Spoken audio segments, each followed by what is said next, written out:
दोस्तों, मैं रितेश कुमार उपाध्याय मेरे YouTube channel Ritesh LIC advisor में आपका हार्दिक स्वागत करता हूं। प्यारे साथियों, जीवन बीमा जैसे व्यवसाय में यदि किसी अभिकर्ता को सफल होना है तो फिर उस अभिकर्ता को एक चुनौती का सामना करना ही पड़ता है और वह चुनौती होती है कि प्रतिदिन उस अभिकर्ता को अपने प्रॉस्पेक्ट लिस्ट में नए नए ग्राहकों को, नए नए लोगों को जोड़ना होता है। तो दोस्तों, आज की अपनी इस वीडियो में हम जिस टिप्स के ऊपर आपसे बात करेंगे, इस टिप्स को अपनाने के बाद न केवल आपको नए प्रॉस्पेक्ट मिलेंगे, बल्कि यदि आपके अप्रोच का तरीका सही होता है तो मैं यह दावे के साथ कह सकता हूं कि यह जो आपको नए प्रॉस्पेक्ट मिलेंगे, इन नए प्रॉस्पेक्ट को आप तत्काल नए बीमे में कन्वर्ट कर पाएंगे। तो इससे आप यह अनुमान लगा सकते हैं कि आज की वीडियो आपके लिए कितनी ज्यादा इंपॉर्टेंट सिद्ध होने वाली है। मैं तो आपसे यही कहूंगा कि आप इस वीडियो को बिना स्किप किए हुए पूरी वीडियो को एक बार जरूर ध्यान से देखिए। दोस्तों, जीवन बीमा व्यवसाय में कार्य करते समय हमें कुछ लोग जरूर ऐसे मिलते हैं जो हमसे किसी दूसरी जीवन बीमा कंपनी के किसी पॉलिसी के विषय में जानकारी लेना चाहते हैं। कुछ लोग ऐसे भी मिलते हैं, वह ऐसी पॉलिसी के विषय में पता करना चाहते हैं जो पॉलिसी पहले से बंद हो चुकी है, यानी कि वह पॉलिसी LIC की ही है लेकिन बंद हो चुकी है, उस पॉलिसी के विषय में जानकारी लेना चाहते हैं। तो निश्चित रूप से आपको कभी न कभी कुछ ऐसे लोग भी मिले होंगे जो LIC की तत्कालीन जो इनफोर्स पॉलिसियां चल रही हैं, उस पॉलिसी के विषय में आपसे जानकारी पाना चाहते हो, लेकिन वह जिस पॉलिसी के विषय में जानकारी पाना चाहते हैं, आपने उस पॉलिसी की जानकारी अपने ग्राहक को नहीं दी है। आपको यह लगता है कि किसी दूसरे अभिकर्ता ने आपके उस भावी ग्राहक से संपर्क किया है और इस वजह से वह जो आपका भावी ग्राहक है आपसे यह कंफर्म करना चाहता है कि वह पॉलिसी कैसी है। क्या आपके सामने ऐसी परिस्थितियां पैदा हुई हैं? निश्चित रूप से आपके सामने भी ऐसी परिस्थितियां पैदा हुई होंगी। मेरा प्रश्न यह है कि जब आपके सामने ऐसी परिस्थितियां पैदा होती हैं तो आप इसका सामना कैसे करते हैं? आप ऐसे ग्राहक को क्या उत्तर देते हैं? दोस्तों, मैं यह अपने अनुभव के साथ कह सकता हूं कि हम में से बहुत सारे अभिकर्ताओं का रिएक्शन काफी निगेटिव हो जाता है। हमें यह महसूस होने लगता है कि यदि हम इस ग्राहक को यह जो जानकारी मांग रहा है, यदि हम इस जानकारी को बेहतर तरीके से देते हैं तो हमारा यह जो ग्राहक है किसी दूसरे एजेंट से बीमा करा लेगा। और मुझे लगता है कि हमारी यह सोच ही हमारा एक नया बीमा हमसे छीन लेती है। यह गलती किसी और की नहीं होती, यह गलती हमारी खुद की होती है। अच्छा दोस्तों, मैं एक चीज आपसे जानना चाहता हूँ, यदि कोई व्यक्ति आपसे इस तरह के प्रश्न पूछता है, किसी दूसरी जीवन बीमा कंपनी के पॉलिसी के विषय में पूछता है, या LIC की कोई इनफोर्स पॉलिसी के विषय में आपसे जानकारी लेना चाहता है, या कोई एक ऐसी पॉलिसी के विषय में जानकारी लेना चाहता है जो पहले से बंद हो चुकी है, तो वह जानकारी लेने के लिए आपको ही क्यों चूज करता है? मुझे लगता है कि इसके पीछे जो सबसे बड़ी वजह यह होती है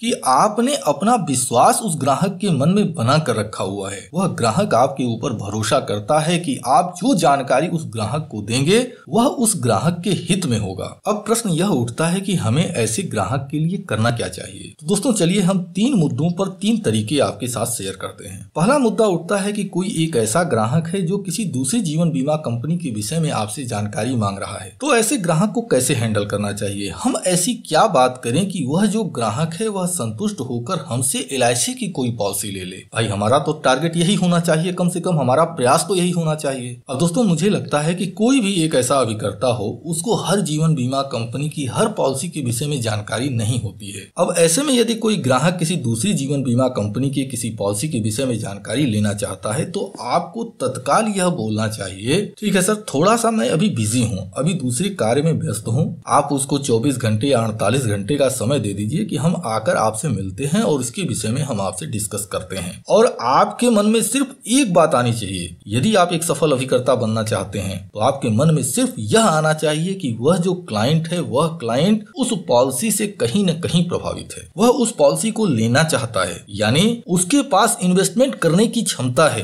तभी तो वह उस पॉलिसी के विषय में जानकारी ले रहा है, अदरवाइज वह आपसे क्यों पूछता? और जब आप फ्री होते हैं, आप अपने कंप्यूटर पर या फिर आप अपनी मोबाइल पर इंटरनेट ऑन करके उस पॉलिसी के विषय में जानकारी लेने का प्रयास कीजिए। आज इंटरनेट पर तमाम तरह की इंफॉर्मेशन अवेलेबल है। आप उस पॉलिसी के नियम और शर्तें जो हैं उसको आप प्रिंट आउट कराकर आप अपने पास रख लें। अब जब आप उस ग्राहक के पास जाते हैं, आप उस पॉलिसी की डिटेल में इंफॉर्मेशन दीजिए। आपको उस समय यह ध्यान रखना होगा कि उस ग्राहक ने पहले से किसी न किसी अभिकर्ता से उस पॉलिसी के विषय में जानकारी लिया हुआ है, तो आप जो जानकारी देंगे वह जानकारी ऐसी होनी चाहिए कि वह जानकारी उसके पास पहले से जो मौजूद है वह उससे टैली करती रहे। अब जब आप उस पॉलिसी की जानकारी दे चुके होते हैं तो फिर आपको एक शस्त्र का उपयोग करना होता है और वह शस्त्र होता है कि आपको उस पॉलिसी की जो कमजोरियां हैं, जो भी पॉइंट है उसको हाईलाइट करना होगा। और उसके बाद उस पॉलिसी से संबंधित जो भी LIC में पॉलिसी है, आपको LIC की उस पॉलिसी का प्रेजेंटेशन बेहतर तरीके से उस क्लाइंट के सामने करना होता है। और जब आप अच्छे तरीके से LIC की पॉलिसी का प्रेजेंटेशन उसके सामने करते हैं,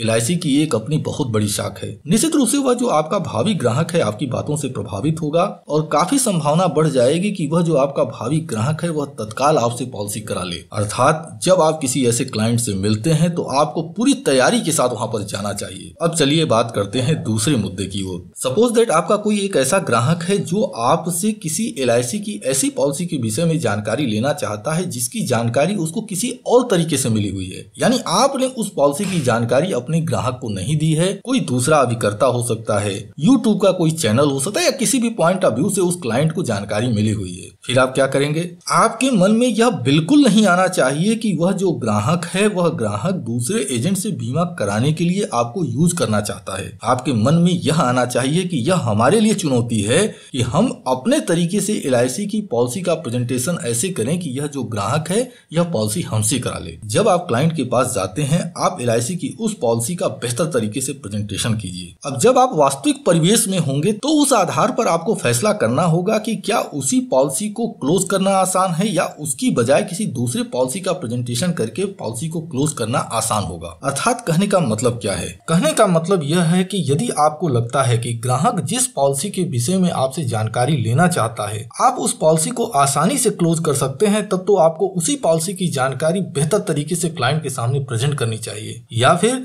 यदि आप उस पॉलिसी की जानकारी देते हैं और कुछ ऐसा माहौल बन जाता है कि ग्राहक के मन में यह मैसेज आता है कि यदि आप जो पॉलिसी की जानकारी ग्राहक पूछ रहा है, यदि आप पहले उस पॉलिसी की जानकारी दिए होते तो जो पॉलिसी आपने सेल की है वह पॉलिसी न लेकर ग्राहक इसी पॉलिसी को लेता। तो ऐसी कंडीशन में बड़े ही चतुराई के साथ आपको अपना कार्य करना होगा। ऐसी सिचुएशन में आप नीड बेस्ड सेलिंग की ओर जा सकते हैं। कहने का मतलब क्या है? यदि ग्राहक की कोई छोटी बच्ची है या फिर उसका कोई छोटा बच्चा है या फिर रिटायरमेंट प्लानिंग को टारगेट करके आप किसी प्लान को प्रेजेंट कर सकते हैं। लेकिन हाँ, इन सभी चीजों के बावजूद क्लाइंट ने जो जानकारी आपसे मांगी है सबसे पहले क्लाइंट को उस जानकारी को देना होगा। और उसके बाद यदि आपके सामने यह सिचुएशन पैदा होती है कि आपने जो पॉलिसी सेल की है क्यों सेल की है, तो नीड बेस्ड सेलिंग को आधार बनाते हुए आपको अपनी बातों को रखना होगा। या फिर यदि आपको लगता है कि जो पॉलिसी की जानकारी ग्राहक ने मांगी है इस जानकारी को देने के बाद आपका जो ग्राहक है वह पुराने एजेंट की ओर जाएगा, तब फिर नीड बेस्ड सेलिंग को आधार बनाते हुए आपको प्लान को प्रेजेंट करना चाहिए। उम्मीद करता हूं कि आप हमारी बातों को समझ रहे होंगे। नीड बेस्ड सेलिंग के लिए हमारे चैनल पर बहुत सारी वीडियो पहले से पड़ी हुई है, बहुत सारे कॉम्बिनेशन प्लान की जानकारी मैंने दिया हुआ है, आप उसकी सहायता ले सकते हैं। अब दोस्तों बात आती है तीसरे मुद्दे की। सपोज दैट आपका कोई ग्राहक है, वह किसी ऐसे पॉलिसी के विषय में जानकारी लेना चाहता है जो पॉलिसी पहले से बंद हो चुकी है। ऐसी सिचुएशन में आप ग्राहक को कैसे हैंडल करेंगे? तो सबसे पहले आपको इसके लिए यह समझना होगा कि इस तरह का माहौल पैदा क्यों होता है। अक्सर इस तरह का माहौल पैदा होने के पीछे मूल वजह यह होती है कि सपोज दैट आपका ग्राहक अपने किसी मित्र के साथ बैठा हुआ है और उन दोनों मित्रों के बीच में LIC की कोई बात छिड़ गई। आपके ग्राहक का जो मित्र है वह आपके ग्राहक को बताता है कि उसने जो LIC की पॉलिसी ली हुई है वह पॉलिसी बहुत ही बेहतर है, और आपका ग्राहक अपने मित्र की बातों से इतना ज्यादा प्रभावित हो जाता है कि वह आपको फोन कर देता है या आपको बुला लेता है और आपसे पूछता है कि भाई वह जो पॉलिसी है उस पॉलिसी की आप जानकारी दो, मैं उस पॉलिसी को लेना चाहता हूँ। अब दोस्तों हम में से बहुत सारे अभिकर्ता बिल्कुल शॉर्टकट रास्ता अपनाते हैं। शॉर्टकट रास्ता यह, यदि ग्राहक ने हमें फोन किया है तो हम तत्काल बोल देते हैं कि सर आप जिस पॉलिसी को बोल रहे हैं ना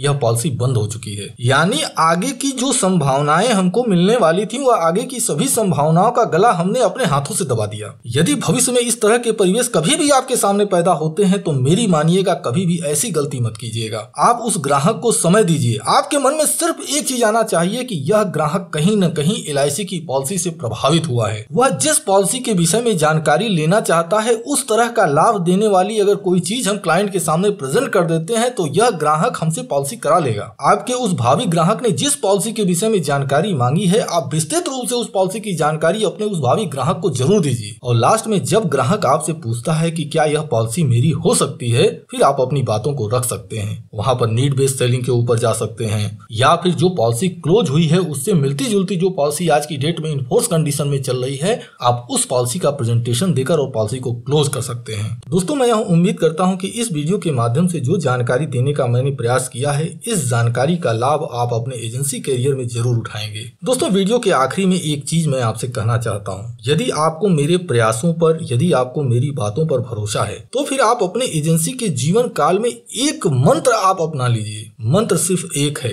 मंत्र यह है कि सफलता का कोई शॉर्टकट नहीं होता है। सफलता प्राप्त करने के लिए आपको अपने हर कदम उस जगह पर रखने होंगे जो आपको सफल बनाने के लिए, आपको आगे बढ़ाने के लिए आपकी मदद कर सकें। और इसके लिए हमारा जो YouTube चैनल है रितेश LIC एडवाइजर, यह आपकी बेहतर तरीके से मदद कर सकता है। दोस्तों, हम हमारे चैनल के माध्यम से सिर्फ इनकम करना हमारा उद्देश्य नहीं है। हमारा उद्देश्य सिर्फ एक है। हमारे चैनल पर यदि कोई LIC का अभिकर्ता जुड़ता है तो हमारे जो प्रयास हैं, हमारे प्रयासों के कारण उसके जीवन में, उसके व्यवसायिक जीवन में बदलाव होना ही चाहिए। उसके कमीशन में वृद्धि होनी चाहिए। यदि वह किसी क्लाइंट से बात करने के लिए जाए तो उसकी बातों में इतना प्रभाव होना चाहिए कि वह जो ग्राहक है, यदि भविष्य में उसे जीवन बीमा से संबंधित किसी भी तरह की जरूरत समझ में आती है तो वह फिर आपसे संपर्क करे। तो यदि आप इसी तरह की जानकारी से भविष्य में भी अपडेट रहना चाहते हैं तो आप इसके लिए हमारे YouTube channel Ritesh LIC advisor को सब्सक्राइब कर सकते हैं। वैसे तो अपने हर वीडियो के माध्यम से हमारी कोशिश यह होती है कि छोटी से छोटी जानकारी को भी मैं विस्तृत रूप से आपके सामने रखूं, लेकिन फिर भी संभव है आपके मन में किसी तरह का कोई कंफ्यूजन हो। यदि ऐसा कुछ है तो आप किसी भी वीडियो के कमेंट सेक्शन में आप अपने प्रश्न निसंकोच हमसे पूछ सकते हैं। दोस्तों, वीडियो के आखिरी में मैं एक रिक्वेस्ट आपसे करना चाहूंगा। यदि आपको लगता है कि इस वीडियो में जो दी गई जानकारी है, इसके प्रभाव से आपके एजेंसी में बेहतर बदलाव होंगे, तो इस वीडियो के नीचे जो बनी हुई है लाइक की बटन, उसको क्लिक करके हमारे चैनल को और हमारी इस वीडियो को प्रमोट करने में हमारी मदद जरूर करें। दोस्तों, अब मैं अपनी इस वीडियो को समाप्त करना चाहता हूं। आपने अपना कीमती समय दिया है, इसके लिए मैं आपका दिल से आभारी हूं। धन्यवाद। Thank you very much.